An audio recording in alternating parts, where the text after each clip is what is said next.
ధనము ధర్మము ప్రాముఖ్యత ఈ విషయం మీద మాట్లాడవలసింది అన్నారు. ధనము అన్న మాటకి అర్థాన్ని నేను ప్రత్యేకంగా వివరించి చెప్పవలసినటువంటి అవసరం లేదు. ధనము యొక్క ప్రాముఖ్యత గురించి చెప్తూ ఒక మాట అంటారు, వేదమూలమిదం బ్రాహ్మం, భార్యామూలమిదం గృహం, కృషిమూలమిదం ధాన్యం, ధనమూలమిదం జగత్. నాలుగింటిని చెప్తూ ప్రధానమైనటువంటి నాలుగింటిని స్పృశించారు. అసలు ఈ లోకమంతా కూడా మనుష్య జన్మ యొక్క సార్థకతని పొందడానికి అవసరమైనటువంటి దిక్కుని సూచించగలిగినటువంటి వాడు బ్రాహ్మణుడు. ఆయన శాస్త్రాన్ని అధ్యయనం చేసి లోకానికంతటికీ కూడా మనుష్య జన్మని సార్థకత చేసుకోవలసినటువంటి అవసరాన్ని శాస్త్రాన్నే ప్రమాణంగా చెప్తూ ఉంటాడు. తస్మాత్ శాస్త్రం ప్రమాణంతే కార్యాకార్య వ్యవస్థితౌ. కాబట్టి ఆ బ్రాహ్మణుని యొక్క జన్మ సార్థక్యము దీని మీద ఆధారపడుతుంది. అంటే వేదమూలమిదం బ్రాహ్మం, వేదమును సమగ్రముగా తెలుసుకుని వేదము యొక్క ప్రమాణమును ప్రధానముగా స్వీకరించి మాట్లాడగలిగినటువంటి స్థితప్రజ్ఞుడైన వాడెవరున్నాడో ఆయన. కాబట్టి బ్రాహ్మణుని యొక్క జీవితానికి వేదము ఆధారము. అలాగే భార్యామూలమిదం గృహం. అసలు మనం ఆశ్రమం మారుతాం, బ్రహ్మచర్యంలోంచి గృహస్థాశ్రమంలోకి వెళ్ళాడు అంటారు.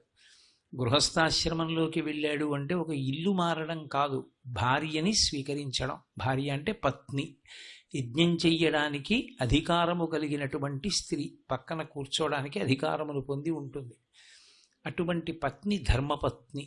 ధర్మపత్నిని స్వీకరించిన ఆశ్రమం కాబట్టి ఆ ఆశ్రమంలో ఎవరు ప్రధానము అంటే భార్యయే. భార్య లేనినాడు దానికి ఇల్లన్న పేరే లేదు. అసలు యథార్థమునకు పురుషుని యొక్క సమస్త ఐశ్వర్యం ఎవరిది అంటే భార్యదే. భార్యది ఆయన దానం చేస్తున్నాడు తప్ప ఆయనది అని వేరుగా ఉండదు. 3 ముళ్ళు వెయ్యగానే ఐశ్వర్యం అంతా ఆవిడికే చెందుతుంది శాస్త్రంలో. అందుకే పురుషుడు పెళ్లిపీటల మీదకి నడిచొస్తాడు. కానీ ఆడపిల్లను అలా తీసుకురారు. పద్మం ఒక లక్ష్మీదేవిని తీసుకొచ్చినట్టే పద్మంలో కూర్చోబెట్టి మేనమామలు తీసుకొస్తారు పెళ్లిపీటల మీదకి. కాబట్టి ఆశ్రమం మారినప్పుడు వేదాన్ని ప్రమాణంగా మనం మాట్లాడవలసి వస్తే ఐశ్వర్యమంతా ఆమెకే చెందుతుంది. కాబట్టి భార్యామూలమిదం గృహం. ఆ భార్య లేనినాడు ఆ ఇంట్లో ఉన్న ఇంటికి అందము లేదు. అసలు ఆ ఇంటిని ఇల్లని పిలవరు. పురుషుని యొక్క శాంతి స్థానము భార్యయే. పురుషుని యొక్క పితృరుణం తీరడానికి, సంతానములు కలడానికి కారణమైనటువంటి ధర్మక్షేత్రము భార్యయే. దేవతారుణం తీరడానికి ఒక యజ్ఞం చెయ్యాలి అంటే ఆమె పక్కన ఉండాలి పత్ని. కడుపున పుట్టిన ఆడపిల్లని కన్యాదానం చెయ్యాలన్నా పక్కన భార్య ఉండాలి. ఆమె లేనినాడు పురుషుడికి అసలు అధికారము లేదు, ఏ పుణ్యకార్యమును చెయ్యకూడదు. కాబట్టి భార్యామూలమిదం గృహం, కృషిమూలమిదం ధాన్యం. ఎక్కడైనా 4 తిండి గింజలు దొరకాలి అంటే కృషిమూలమిదం ధాన్యం. వ్యవసాయము ప్రధానమై ఉంటుంది. భూమిని దున్ని విత్తులు వేసి ఆ పెరిగినటువంటి సస్యములను రక్షించి చీడాపీడా పట్టకుండా చూసి సరి అయిన కాలమునందు కోత కోసి గింజ దులిపి బస్తాకెత్తి నిల్వ చేసి 10 మందికి సమాజంలో అందించడానికి సిద్ధపడినటువంటి ఆరుగాలం కష్టపడేటటువంటి వ్యవసాయదారుడు ఉంటే తప్ప అసలు సాధ్యమే కాదు ఆ అన్నం దొరకడం అన్నది. కాబట్టి కృషిమూలమిదం ధాన్యం. ఇక ధనమూలమిదం జగత్. జగత్ అంటే జాయతే గచ్చతే ఇది జగత్. వచ్చిపోయేదంతా జగత్తే. ప్రపంచంలో వచ్చిపోయేది అంటే ఈ మాంసనేత్రమునకు కనపడేవి ఏ ఉన్నాయో వాటన్నిటినీ జగత్ అంటారు. మాంసనేత్రము చేత మీకు ఏదైనా కనపడింది అంటే అది వచ్చి వెళ్ళిపోయేది అని గుర్తు. దానికి ఒక పుట్టిన తేదీ ఉంటుంది కాబట్టి అది వెళ్ళిపోయే తేదీ కూడా ఉంటుంది. జనన మరణ చట్టమునకు ఇమిడిపోయేటటువంటి సమస్త ప్రపంచాన్ని కలిపి జగత్ అని పిలుస్తారు. కాబట్టి ధనమూలమిదం జగత్. ఆ జగత్తంతా దీని మీద ఆధారపడి ఉన్నది, ధనముపై ఆధారపడి ఉన్నది. అయితే ఇక్కడ మీరు ఒక్క విషయాన్ని కొంచెం జాగ్రత్తగా గమనించాలి. ధనమనేటటువంటి దాన్ని సంపాదించకూడదని కానీ, ధనాన్ని ద్వేషించండి కానీ, అసలు ధనం జోలికి వెళ్ళకూడదని కానీ, ధనాన్ని కూడపెట్టవద్దని కానీ ఏ శాస్త్రము చెప్పలేదు, వేదం కూడా చెప్పలేదు. ధనమును ఆర్జించవలసిందే అని శాస్త్రాలు నొక్కి మాట్లాడాయి. ధనాన్ని సంపాదించకపోతే ఎంత ప్రమాదకరమైనటువంటి స్థితి ఏర్పడుతుందో కూడా చెప్తూ మాతా నిందతి నాభినందతి పిత భ్రాతా న సంభాషతే భృత్య కుప్యతి ననుగచ్చతి సుత భార్యాపి నాలింగతే అర్ధప్రార్థన శంకయా న కురుతే సల్లాపమాత్రం సుహృత్ తస్మాత్ నైతికమర్ధమార్జన శృణు సఖే విత్తేన సర్వే వశాహ అన్నారు. మాత నిందతి, అమ్మ తిట్టదు, అమ్మ ఎప్పుడూ ఆశీర్వచనమే చేస్తుంది. అమ్మ నోటి వెంట ఏదైనా ఒకవేళ నిందావాక్యం వచ్చినా అది తాటాకమంట. అటువంటి అమ్మ ఒక వయస్సు వచ్చిన తరువాత పిల్లవాడు సంపాదించకపోతే నిందిస్తుంది. మాతా నిందతి నాభినందతి పిత, తండ్రి సంతోషంగా భుజం మీద చెయ్యేసి ఒరే నాయన అక్కరకొచ్చావురా అనడు. నాభినందతి పిత భ్రాతాన సంభాషతే, తోడ పుట్టినటువంటి వాళ్ళు మాట్లాడరు. వీడికి ఒక్క పైసా ఆర్జన లేదు, ఎప్పుడు ఇలా మా మీద ఆధారపడి ఉంటాడంటారు. భ్రాతాన సంభాషతే భృత్య కుప్యతి, సేవకుడు పిలిస్తే పలకడు. ఊరుకోవా రూపాయి ఇవ్వలేవు కానీ అన్నిటికీ పనులు మాత్రం చెప్తావు, జీతం ఇచ్చేది మీ అన్నదమ్ములను, నువ్వేమో పనులు చెప్తావు అంటారు. భృత్య కుప్యతి నానుగచ్చతి సుత, తండ్రి ఇంటికి వచ్చినప్పుడు కొడుకు ఎదురొచ్చి చెంబుతో నీళ్లు తెచ్చి నాన్నగారు కాళ్ళు కడుక్కోండి అనడం. ఏమి నాన్నగారు చదివిస్తాడా, ఏమన్నా నా ఓ పుస్తకాలు కొనుక్కోవడానికి డబ్బు ఇవ్వగలడా, ఆయన దగ్గరే ఏమీ లేదు అని కొడుకు కూడా గౌరవించడు. కాబట్టి నానుగచ్చతి సుత కాంతాపి నాలింగతే, భార్య కూడా ప్రియమార కౌగలించుకోదు. కాంతాపి నాలింగతే అర్ధప్రార్థన శంకయా న కురుతే సల్లాపమాత్రం సుహృత్. ఆయన చాలా మంచి స్నేహితుడు, చాలా ఉదారమైన బుద్ధి ఉన్నవాడు, సంస్కారవంతమైనటువంటి మనసున్నవాడు. కానీ ఈ 5 పైసలు సముపార్జన లేనటువంటి వ్యక్తి కనపడితే ఎక్కడ మనని పలకరిస్తాడో, ఎక్కడ డబ్బు అడుగుతాడోనని చెప్పి నకురుతే సల్లాపం అంటే ఏమై బాగున్నావా అని కూడా అండవు, ఈ పక్క సందులోంచి వెళ్ళిపోతాడు. నకురుతే సల్లాప మాత్రం సుహృత్, అతనేం చెడ్డవాడు కాడు, సుహృత్ మంచివాడు. కానీ ఎన్నాళ్ళు భరిస్తాడు ఈ రూపాయి సంపాదన లేనివాడిని కనపడ్డప్పుడల్లా అడుగుతుంటే. కాబట్టి నకురుతే సల్లాప మాత్రం సుహృత్ తస్మాత్ నైతికమర్ధమార్జన శృణు సఖే, ఓ సఖే స్నేహితుడా ఈ మాట గుర్తుపెట్టుకో, డబ్బు సంపాదించద్దని చెప్పట్లేదు, కానీ నైతికమర్ధమార్జన శృణు సఖే, నీతి తప్పకుండా సంపాదించడం జీవితంలో అలవాటు చేసుకో. నీతికే ఇంకొక మాట ధర్మము, నీతి తప్పకుండా సంపాదించు. తస్మాత్ నైతికమర్ధమార్జన శృణు సఖే విత్తేన సర్వే వశాహ, నువ్వు ధర్మం తప్పకుండా సంపాదించినటువంటి ద్రవ్యం ఏదున్నదో దాని వలన సమస్తము నీకు వశపడుతుంది, నీకు చేతిలోకి అనుభవైక వేద్యం అవుతుంది. అలా కానినాడు అది పరమ ప్రమాదకరమై ఎప్పుడు కాలుద్దామా అని ఎదురు చూస్తూ కూర్చుని ఉంటుంది. కాబట్టి నీతి తప్పి మాత్రం ఎన్నడూ సంపాదించవద్దు అని శాస్త్రకారుని యొక్క ప్రతిపాదన. మీరు చూడండి, ధనం అనేటటువంటి మాట సమస్త జీవకోటి యందు ఒక్క మనుష్యునకు మాత్రమే అన్వయం. అసలు 84 లక్షల జీవరాశుల్లో 83,99,999 జీవులకు ధనమన్న మాటతో సంబంధం లేదు. ఇవన్నీ కూడా పరమేశ్వరుడు వాటి కర్తృత్వం చాలా తక్కువ, వాటికి పాపము లేదు పుణ్యము లేదు, వాటికి ఏవి అవసరమో చూశాడు, అవన్నీ దాని శరీరంలో పెట్టేశాడు అంతే. ఒక గేదె ఉందనుకోండి, అది తనని తాను రక్షించుకోవాలి. పరమేశ్వరుడు దానికి తుపాకీ, దాంట్లోకి గుళ్ళు అవి లోడ్ చేసుకోవడం, కాల్చడం అవన్నీ ఏం పెట్టలేదు, 2 కొమ్ములు పెట్టాడు. నీ జోలికి ఎవరైనా వస్తే ఆ కొమ్ములతో కుమ్ము అన్నాడంతే. ఒక పులి, దానికి చాలా వాడి అయినటువంటి గోళ్ళు పెట్టాడు, నీ జోలికి ఎవరైనా వస్తే ఈ గోళ్లతో చీల్చి. ఒక ఏనుగు ఒక తొండం పెట్టాడు, నీ జోలికి వస్తే విసిరి. దానికి కావలసిన రక్షణ దానికి కల్పించాడు. ఒక గొర్రె, దానికి ఒంటి నిండా ఉన్ని పెరిగి చలి నుంచి రక్షించుకోవడానికి కావలసినటువంటి అవకాశం ఇచ్చాడు. ఓ పక్షి 2 రెక్కలు ఇచ్చి నువ్వు ఆకాశంలో ఎగురు, కింద ఉన్న కోడి పిల్లని తన్నుకుపోయి నువ్వు తింటూ ఉండు, దానికి ఓ శక్తిని ఇచ్చాడు ఆ పైనుంచి కంటితో చూడ్డానికి. ఒక్క మనుష్యునికి మాత్రం పరమేశ్వరుడు ఈ శక్తులు ఏవీ ఇవ్వలేదు. తనని తాను రక్షించుకోవడానికి ప్రత్యేకమైన సాధనాన్ని ఈశ్వరుడు కల్పించలేదు.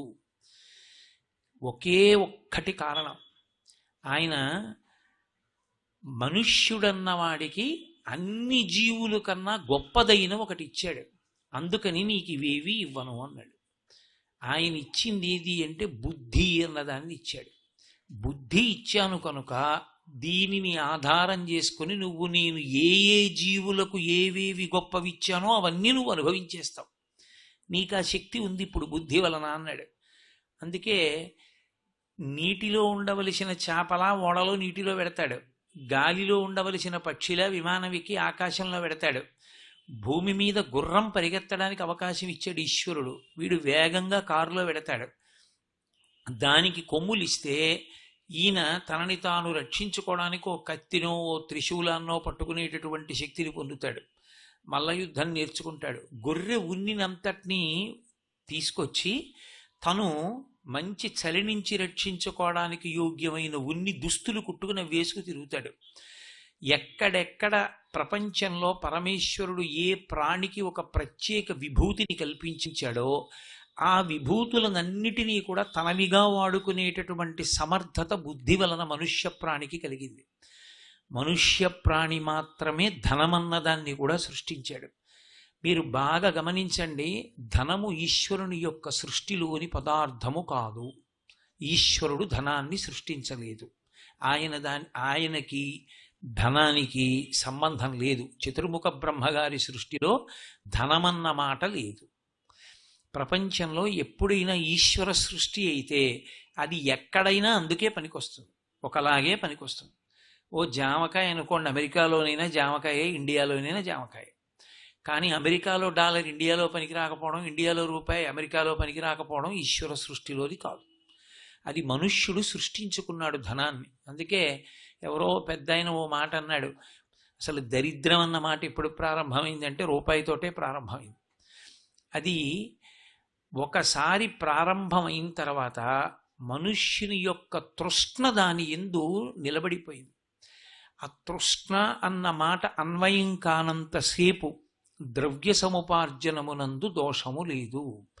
అయితే మరి మనుష్యునకు ధనమన్నది ఈశ్వరుడు సృష్టించకపోతే మరి ఏ మాటగా అది అన్వయం అవుతుంది అంటే శాస్త్రంలో దాన్ని అర్థము అని పిలిచారు. అందుకే ధర్మార్థ కామ మోక్ష చతుర్విధ పురుషార్థ ఫల సిద్ధ్యర్థం అంటారు. అర్థము అన్న మాటకు అర్థం ఏమిటంటే సమస్తమైనటువంటి భోగములను అనుభవించడానికి కావలసినటువంటి వస్తు సామాగ్రిని కలిగి ఉండాలనేటటువంటి పూనిక, దానికి అర్థము అని పేరు. భోగం అనుభవించడానికి ఏవి కావాలో అటువంటివన్నీ చేకూర్చుకోవడాన్ని, ఆ భోగాన్ని అనుభవించడానికి కావలసిన వస్తు సామాగ్రిని అంతటినీ కలిపి ఆ రాశిని అర్థము అని పిలుస్తారు.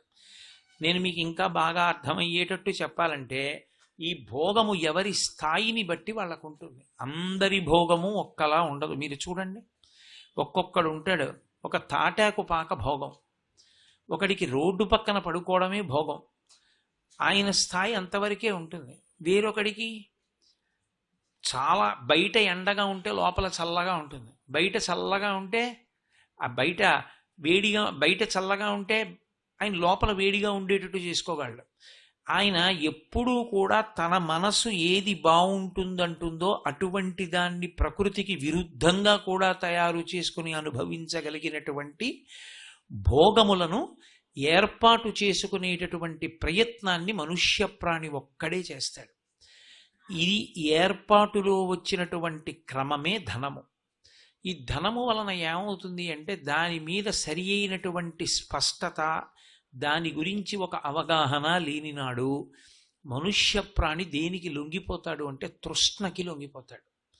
తృష్ణ అన్న మాటకు అర్థం ఏంటంటే దానికి అంతేం ఉండదు. ఇంకా తృష్ణ అంటే కోరిక. మామూలు కోరికని తృష్ణ అనరు. తృష్ణ అని ఎప్పుడు పిలుస్తారంటే దాని వెంట పరిగెత్తడం ప్రారంభం అవుతుంది. ఇంకా మృగతృష్ణ అంటుంటారు. మృగతృష్ణ అంటే ఎక్కడో నీళ్లున్నట్లు కనపడుతుంది, పరిగెడుతూ ఉంటుంది ఆ జంతువు. మళ్ళీ అక్కడెక్కడో దూరంగా నీడ కనపడుతుంది. ఆ నీడ చూసి మళ్ళీ అది చెరువు అనుకుంటుంది, మళ్ళీ పరిగెడుతుంది. పరిగెత్తి పరిగెత్తి పరిగెత్తి నీళ్లు దొరక్క ఆఖరికి ఆ ప్రాణి దాహంతో శరీరాన్ని విడిచిపెట్టేస్తుంది. మృగతృష్ణ, మృగమును దాహమును పొంది ఉన్నటువంటి మృగానికి నీటికయ్యలా కనపడి పరిగెత్తించి పరిగెత్తించి పరిగెత్తించి చంపేదేదో దానికి మృగతృష్ణ అని పేరు. తృష్ణ అంటే చులకన చేసి పరిగెత్తిస్తుంది. ఇంకా తన మీద తనకి నియంత్రణ ఉండదు, నియంత్రణ కోల్పోతాడు. కోల్పోయి జీవితంలో అత్యంత ప్రధానమైనది ఏది? డబ్బు సంపాదించడమే. ఇక ఆ డబ్బు సంపాదించడము అన్న మాట వచ్చేటప్పటికి దాని పక్కనే నీడ ఒకటి ఏర్పడుతుంది, కామము. కామమే భోగమునకు కారణము. కామము అంటే అన్ని వేళలా స్త్రీ పురుష సంబంధమైన హేయమైన కామంగా స్వీకరించకూడదు. కామము అంటే కోరిక. తృష్ణ పొంది ద్రవ్యార్జనము వైపుకి ఎవడు పరిగెత్తాడో వాడు గడ్డి పరక కన్నా చులకన అయిపోతాడు. ఎవరికి? తృష్ణకి. అది అలా వశం చేసుకుంటుంది మనిషిని. ఆ తృష్ణకి ఈ వ్యక్తి ఒక గడ్డి పరక లాంటి వాడిది, తిప్పుతుంది. ఇంకా ఆయనకి ఆలోచించుకునే అవకాశం ఏమి ఉండదు. ఆయనకి ఇంకా తన బుద్ధిని ప్రయోగించుకునేటటువంటి లక్షణం ఉండదు, యుక్తాయుక్త విచక్షణ ఉండదు. పరిగెడుతూ ఉంటాడు, తీసుకొస్తూ ఉంటాడు, పరిగెడుతూ ఉంటాడు, తీసుకొస్తూ ఉంటాడు. ఎలా తీసుకొస్తున్నానన్న దాంతో ఏమి సంబంధం ఉండదు, ఎంత తీసుకొస్తున్నానన్న దాంతోటే సంబంధం. ఎలా తీసుకొస్తున్నాను అన్నది ఆలోచించాడనుకోండి, ధర్మం వైపు గొరిగిపోయాడని గుర్తు. ఎంత తీసుకొస్తున్నానని ఆలోచించాడనుకోండి, ధర్మంతో తెగిపోయాడని గుర్తు. ధర్మంతో ఒకసారి తెగిపోయి తృష్ణకి కాని వశుడైపోయాడా, ఉత్తర క్షణంలో పక్కన పెరిగేది ఏది అంటే కామము. డబ్బు అనేటటువంటిది ఉత్తినే కూర్చోదు, వెళ్ళి తీసుకొచ్చేసి కుప్పల కుప్పల కింద పెట్టడం అలవాటైందనుకోండి, అది ఎంత దూరం పోతుందంటే చలువరాతి మేడల దగ్గర నుంచి, నేను ఎందుకనాలి, మీరు తెల్లవారు లేస్తే పేపర్లలో చూసేవన్నీ అవే, టీవీల్లో వినేవన్నీ అవే. ఎంత దూరం పోతుందంటే ఎంతంత గొప్ప గొప్పవైనా సరే తనవిగా కలిగి ఉండాలనేటటువంటి కోరికకి వెళ్ళిపోతుంది. ఆఖరికి ఓ టిక్కెట్టు కొనుక్కుని విమానం ఎక్కడం కాదు, తన సొంత హెలికాప్టర్లు, తన సొంత విమానాలు, తన సొంత ఎయిర్పోర్ట్ దాకా కూడా వెళ్ళిపోతాడు. ఆ తృష్ణకి హద్దే ఉంది ఇంకా. అది కామము. పక్కన అనుభవించాలనేటటువంటి కోరిక ప్రబలిపోతుంది. ఈ అనుభవం ఎక్కడ వరకు వెడుతుంది అంటే, అనుభవించాలన్న కోరిక తనకి ఏ రంగంలోకి దేనికి సంబంధించినదైనా దాన్ని అందుకునే ప్రయత్నం చేసి తనదిగా అనుభవిస్తూ ఉంటాడు. ఇది ఎలా ఉంటుంది అంటే, శాస్త్రంలో దాన్ని ఏమన్నారంటే, అగ్నిహోత్రమునందు నేతిని పోసి ఆర్పుటకు ప్రయత్నించుట. ఓ చోట ఓ పెద్ద మంట లేచింది. ఆ మంట ఆర్పడానికి తండ్రి నీటి కోసం పరిగెత్తాడు. అక్కడే యాగం చేద్దామని పెట్టుకున్నటువంటి ఆవు నేతి కుండ ఒకటి ఉంది. ఈ వేడికి ఆ నేతి కుండలో ఉన్న నెయ్యి కరిగిపోయింది. పిల్లవాడు చూసి అనుకున్నాడు, నీళ్లలాగే ఉందిగా, ఇది పోస్తే మాత్రం ఎందుకు ఆరదు అని కుండలో ఉన్న నెయ్యి తీసుకెళ్లి పోసాడు. నెయ్యి పోస్తే అసలు అగ్నిహోత్రం ఆరుతుందా? ఇంకా భగ్గున మండుతుంది. కోరిక తీర్చుకోవడం వల్ల తృప్తి వస్తుందనుకోవడం నేతిని పోసి అగ్నిహోత్రాన్ని ఆర్పాలనేటటువంటి ప్రయత్నం వంటిది. కోరికలు తీర్చుకోవడం వల్ల ఎప్పుడూ ఆరదు. ఎందుకంటే మనసుకి ఒక పెద్ద బలహీనత ఒకటి ఉంటుంది. ఏమిటా బలహీనత అంటే, భోగానుభవమునందు అది యుక్తాయుక్త విచక్షణతో ఉండదు. ధర్మమును తెగిపోతే కదూ నేను తృష్ణకి వశుడవుతాడని చెప్పాను. ఒకసారి తృష్ణకి వశుడైపోయి ధర్మము అధర్మము అన్న మాట వదిలిపెట్టేసినటువంటి వాడికి ఇది పాపము ఇది పుణ్యము అని ఆలోచించేటటువంటి అవకాశం ఉండదు. ఇంకా పాపం అన్న మాటకు అర్థం ఏంటండి? పాపం అంటే అదేదో పెద్ద చాలా గొప్ప విశేషం అని మీరు అనుకోవద్దు. పాపము అన్న మాటకు అర్థం, పరమేశ్వరుడు ఇది ఇలా చెయ్యవద్దు అని ఏది చెప్పాడో, నిషిద్ధ కర్మ అని ఆయన ఏం చెప్పాడో అది చేయుట, దానికే పాపము అని పేరు. ఈశ్వరుడు ఎలా బ్రతకమన్నాడో ఆ పనిని విహిత కర్మను విహిత కర్మగా చేయుట పుణ్యము అని పేరు. అంతే, రెండిటికి తేడా. మనం చూడండి, పిల్లవాడిని పాఠశాలకు పంపిస్తూ ఉంటాం. ఒరే, ఎందుకైనా మంచిది జేబులో ఈ 10 రూపాయలు ఉంచుకోరా, ఎప్పుడైనా దాహం ఇస్తే సోడా తాగు ఎప్పుడైనా స్కూల్ రిక్షా రాకపోతే నువ్వు ఇంటికి వచ్చేసేయో రిక్షా చేయించుకుని 10 రూపాయలు తండ్రి గారి జేబులో పెట్టాడు. ఇప్పుడు తండ్రి ఈ 10 రూపాయలు జేబులో ఎందుకు పెట్టాడంటే ఈ 10 రూపాయలు అతను చదువుకోవడంలో వచ్చేటటువంటి వైకల్యములను అధిగమించడానికి సాధనంగా ఇచ్చాడు. పరమేశ్వరుడు ఈ మనుష్య శరీరాన్ని ఇచ్చి బుద్ధి అన్న ద్రవ్యాన్ని జేబులో పెట్టాడు. ఒరే, ఈ బుద్ధిని ఉపయోగించి నేను ఎలా భోగం అనుభవించమన్నానో అలా అనుభవించు, అలా అనుభవించి నువ్వు నాకు దగ్గర అయిపోతావు. నాన్నగారండి మీరు 10 రూపాయలు ఇచ్చారు, విపరీతమైన మబ్బేసేసిందండి, గాలి ఎక్కడ చూసినా చెట్లు పడిపోయే, ఏ రిక్షా కూడా 2 రూపాయలకు వచ్చేవాడు 20 రూపాయలు ఇస్తే కానీ రానన్నాడు నాన్నగారు, ఒక్క రిక్షావాడు మాత్రం 10 రూపాయలు ఇస్తే వచ్చాడండి అన్నాడు కొడుకు. పోన్లేరా నాయన, క్షేమంగా ఇంటికి వచ్చేసావు, పోతే పోయిందిలే 10 రూపాయలు అంటాడు తండ్రి. 10 రూపాయలు ఒకసారే ఖర్చు పెట్టేసినా తండ్రి కాదనలేదు, కానీ ఏ ప్రయోజనానికి ఖర్చు పెట్టారన్నది తండ్రికి కావాలి. ఈ సమస్త ప్రపంచమునందు భోగస్థానములను సృష్టించిన వాడు ఈశ్వరుడు ఒక్కడే, ఏ ఒక్కడికి దాని మీద అధికారం లేదు. జలపాతం పర్వతం మించి పడేటట్టుగా చేసిన వాడెవరు? ఈశ్వరుడే. ఒక గులాబీ పువ్వు రేకులు అందంగా విచ్చుకుని అంత అందంగా ఉన్న పువ్వులోంచి సౌరభం వచ్చేటట్టు చేసిన వాడెవరు? పరమేశ్వరుడే. ఒక రాతి మీద గంధపు చెక్కని పెట్టి అరగదీస్తే దాంట్లోంచి సువాసనలు వెలజల్లేటటువంటి చందనపు ముద్ద వచ్చేట్టు చేసినవాడు పరమేశ్వరుడే. అన్ని భోగములను ఆయనే సృజించాడు. ఆయనే వీణని ఇచ్చాడు, ఆయనే వేణువిచ్చాడు, ఆయనే సంగీతాన్ని ఇచ్చాడు, ఆయనే మంచి మంచి పర్వతాలు ఇచ్చాడు, గొప్ప పూతోటలు ఇచ్చాడు. ఇవన్నీ ఆయనే ఇచ్చాడు. ఇవన్నీ ఆయనే ఇచ్చి మీరు ఇవి ఏవైనా చూసినా విన్నా మిమ్మల్ని నేను పాతాళ లోకానికి తొక్కేస్తానన్నాడు అనుకోండి, అప్పుడు ఈశ్వరుడు పైశాచికమైన మనస్తత్వం ఉన్నవాడు అనవలసి ఉంటుంది. ఆయన అలా అనలేదు. ఇవన్నీ నీకోసమే సృజించాను, ఇవన్నీ నీ కొరకే, బుద్ధి నీకే ఇచ్చాను, అందుకే నువ్వు అనుభవించు. అనుభవించడానికి కావలసిన ఉపకరణములు కూడా జేబులో పెట్టాడు. కన్నిచ్చాడు, కంటికి చూడగలిగిన శక్తి ఇచ్చాడు. కన్నిచ్చి కంటికి చూడగలిగిన శక్తిని తీసేశాడు అనుకోండి, మీరు ఒక్క క్షణం ఆలోచించండి, ఈ ప్రపంచంలో ఎన్ని భోగాలతో మీకు అనుభవం తెగిపోయింది. ఓ పర్వతం చూడగలరా, ధ్వజస్తంభం చూడగలరా, దేవాలయం చూడగలరా, కడుపున పుట్టిన కొడుకుని చూస్తారా, లేకపోతే దేవాలయంలో పరమేశ్వర మూర్తిని చూస్తారా, పూతోట చూస్తారా, ఏం చూస్తారో? చూడ్డానికి ఏం లేదు. ఇక్కడ కన్ను పెట్టి కంటికి చూడగలిగిన శక్తి పెట్టినవాడు ఆయనే, చెవిని పెట్టి చెవికి వినగలిగిన శక్తినిచ్చినవాడు ఆయనే. నువ్వు ఒక మధురమైనటువంటి సంగీతం ఉంటే విను, పక్షి కూత వినపడితే విను, భ్రమరము యొక్క ఝంకారమును విను, కొడుకు యొక్క వచ్చిరాని మాటలను విను, పెద్దలు చెప్పిన మంచి మాటలు విను. ఇన్నిటికీ కూడా సాధనంగా ఆయనే చెవిని పెట్టాడు. ముట్టుకున్నప్పుడు సంతోషాన్ని పొందడానికి, కొడుకు ముట్టుకున్నప్పుడు పొందే ఆనందాన్ని అనుభవించడానికి చర్మానికి, ఆ స్పర్శేంద్రియానికి ఆ శక్తిని ఇచ్చాడు, స్పర్శ శక్తిని. ముక్కుకి వాసన పసిగట్టగలిగిన శక్తిని ఇచ్చాడు. కంటికి చూడగలిగిన శక్తిని ఇచ్చి చూడడానికో వస్తువు అన్నది లేకుండా చేశాడు అనుకోండి. అసలు ప్రపంచమునందు ఏమీ లేవు, శూన్యం, కనుచూపు మేర ఏమీ ఉండదు అన్నాడు అనుకోండి. అప్పుడు కంటికి అర్థం ఏమిటి? ఇంకా కన్నిచ్చాడు, చూడడానికి ఎన్నో ఇచ్చాడు, కానీ ఒక్క నియమం పెట్టాడు.